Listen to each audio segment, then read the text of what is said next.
So I've spent my first full week here.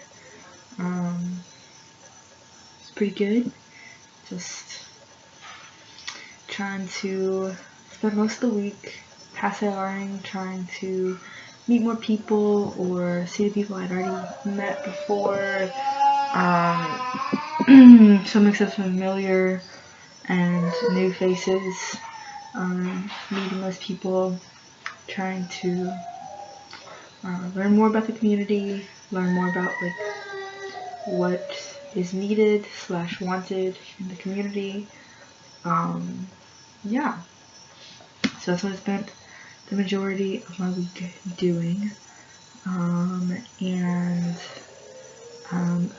by pretty much every single person's house I went to, they really want me to teach English, so I'm going to be looking into how to do that and talking with people about when they want to start that / when they want to have classes, because it seems to be an overwhelming majority of people want to learn English.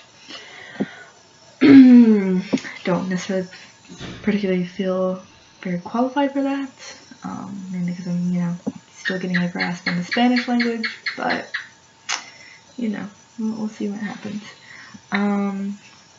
But yeah, so it's a pretty good week. Stayed here in the community for the most part, except for on Friday I went to a fiesta celebrating the anniversary of a school in the town over, which is actually where the kids that are in my house go to school here. And the reasoning why they don't go to school here is like a whole long drawn out thing. I had a conversation with their dad about, which is interesting. But yeah, so went there for their festival, but there was no power in the province, so they didn't get to do any of the dances, but everybody was dressed in like typical, or it's actually called típico, like dresses, and men wear these shirts and the Panamanian hats and stuff like that. Fun fact, Panamanian hats actually originated from Ecuador, so there's that random fun fact for you. Yeah, so we went to that. There was a lot of food for sale, lots of fresh fruit and cake, which is good. And really, for the most part, we just sat around waiting for the power to come back, which at the point, it was like 1 o'clock in the afternoon. We'd gotten there at like 10.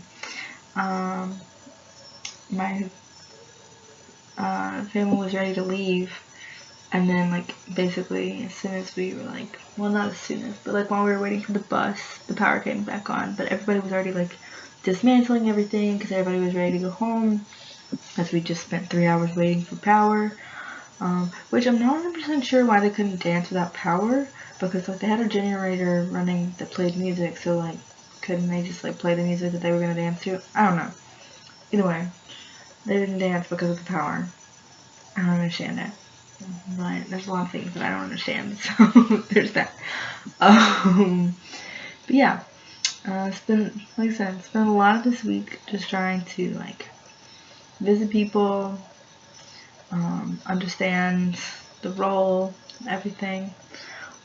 Yesterday I went to up to the Toma, which is like where, so just like a brief description of aqueduct system. So you got your Toma, which is where your water source is captured and then piped to a storage tank and then piped to your community. In the most basic, simple terms that I can put it.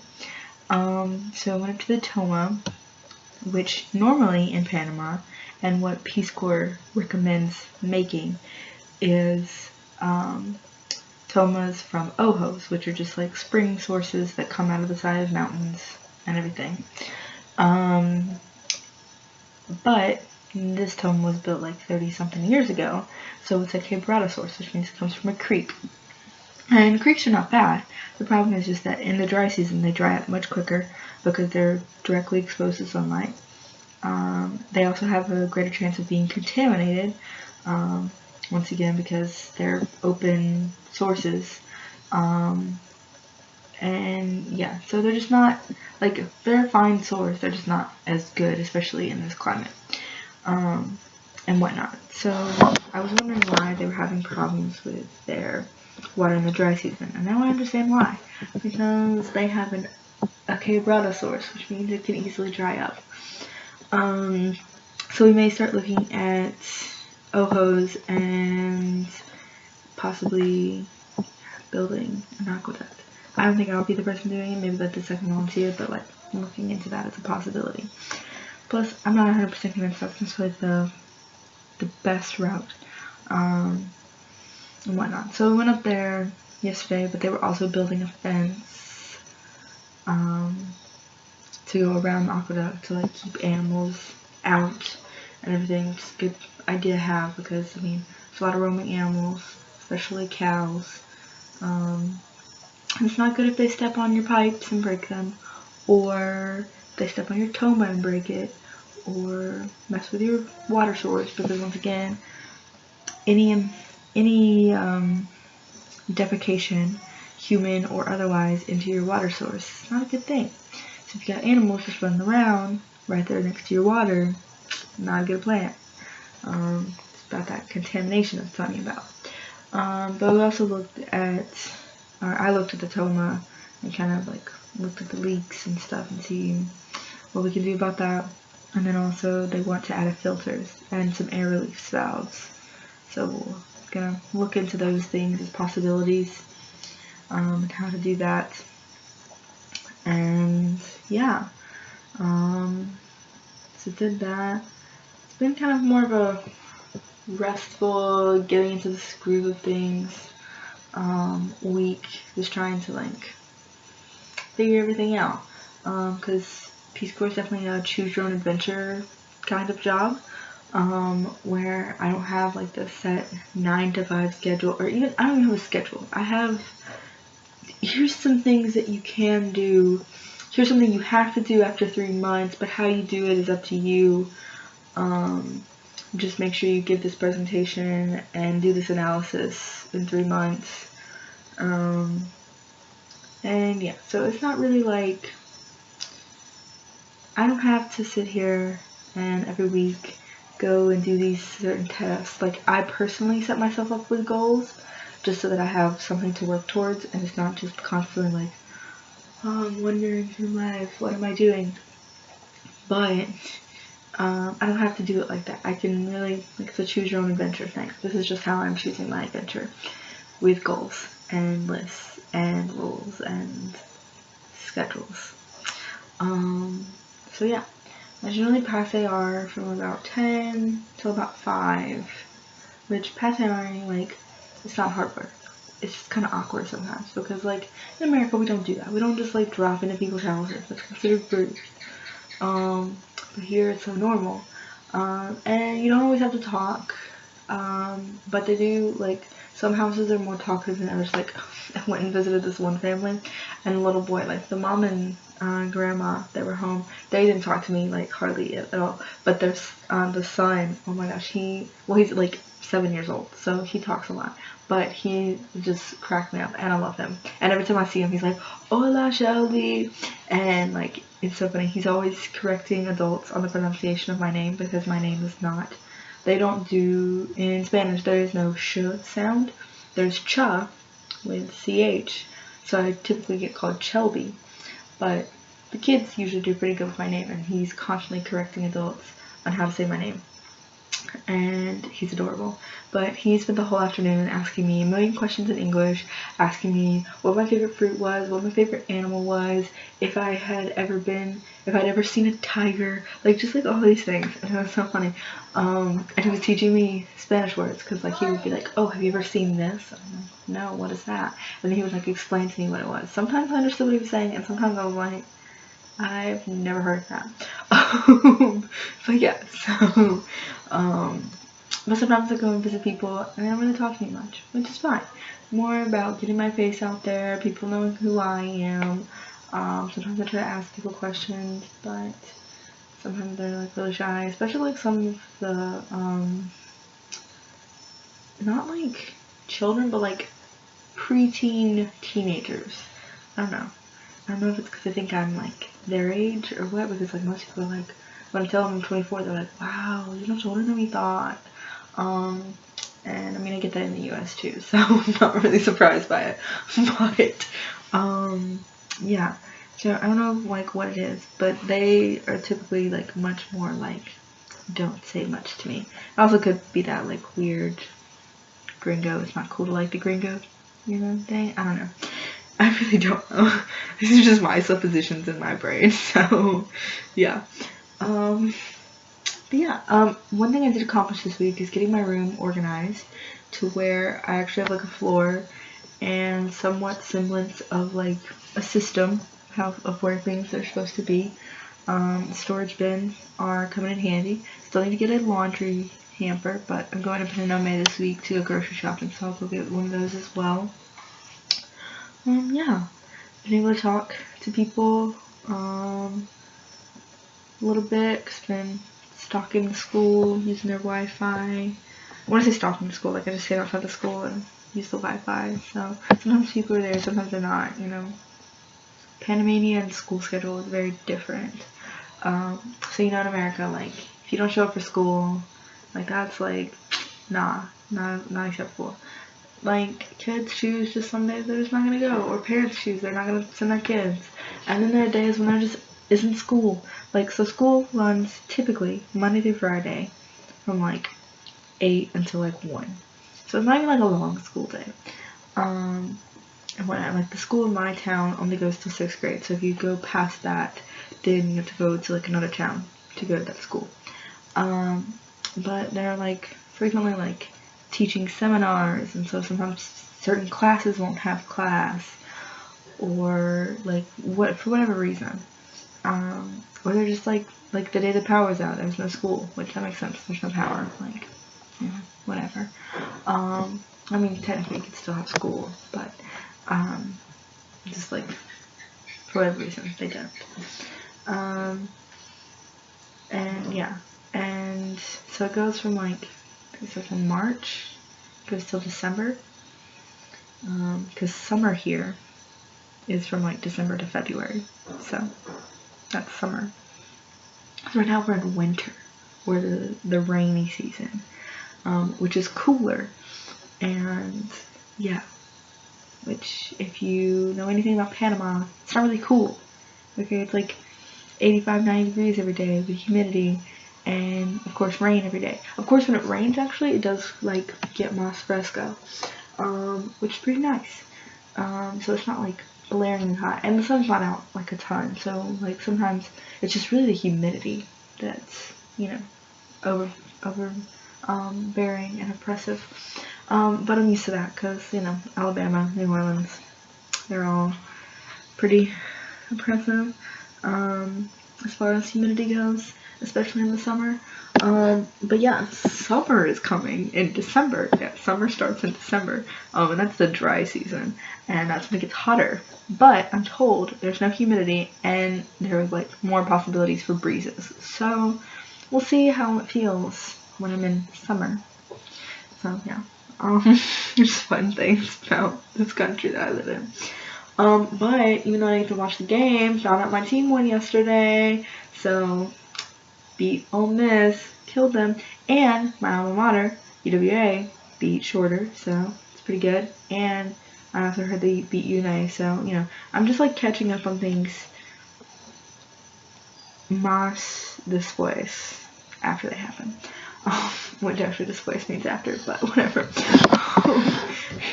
Anyway, so yeah, but I've had a good chance to like catch up on my journaling and reading. I've been reading a lot since I've been here, which has been really good and refreshing for me.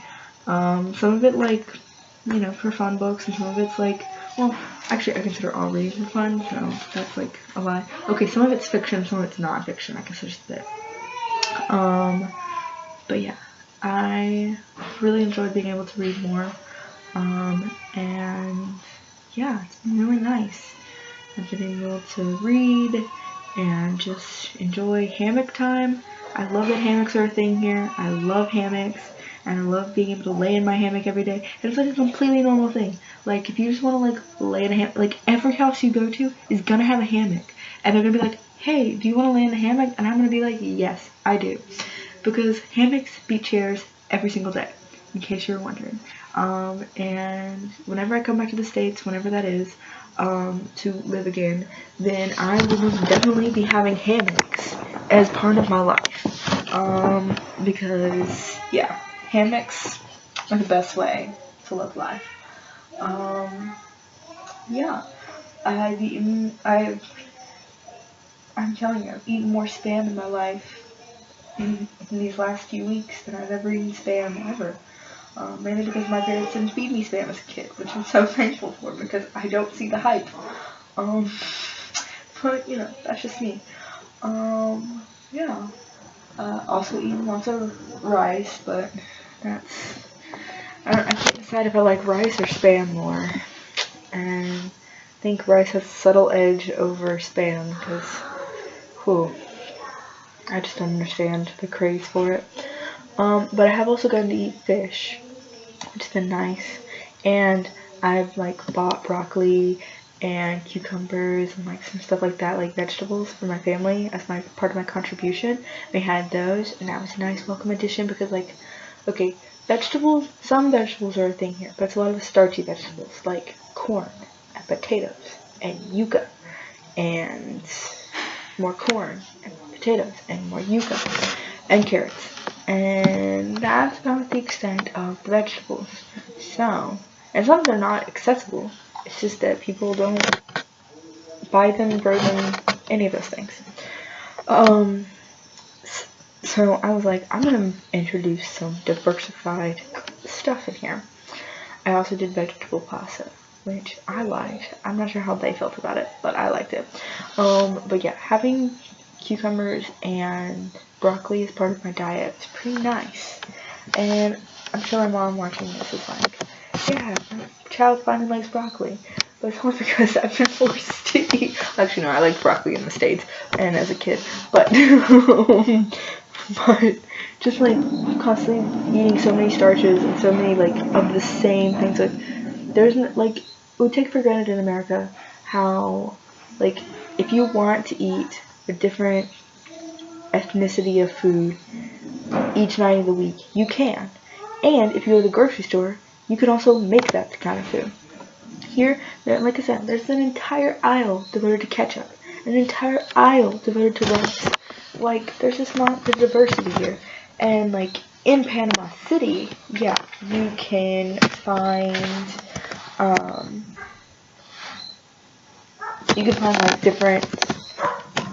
like different types of restaurants and stuff like that.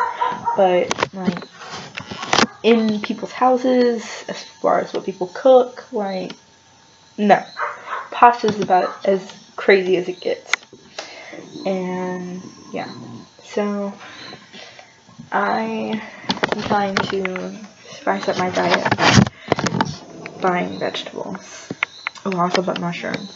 And I think I'm gonna cook those tomorrow. Probably like a saute type of a thing. Yeah. So another fun adventurous week. I've got more passe-ing and some computer work to do this week because I need to look up some stuff for my Toma. And of course I'm going grocery shopping on Friday to Panama May, which is like a couple hour trip. Now we're there, shop for a little bit, hour back. But yeah, so just trying to settle into my new life. Been talking to a couple other Peace Corps people across the country, seeing how people are. When I say across the country, like Alabama is bigger than the country of Panama. There are only 3 million people, más o menos, in this country. I forget what state it's the same size as. I want to say like New Hampshire or something like that. But yeah, it's a really small country. So yeah, but enjoying being able to talk with them and hear about their experiences. And I've also been able to talk to people in the States, which is good. Yeah, send me letters, smoke signals, packages, whatever you feel like. Communication, I like it. But have another fun week in America, or whatever country you hail from. And I'm gonna be here, living the mosquito-ridden life, because I am now more mosquito bite than I am person. So, yeah, if you ever decide you're gonna do Peace Corps and you're gonna live in Panama, just expect to be just like constantly covered in mosquitoes, because I am. But have fun, and hasta luego.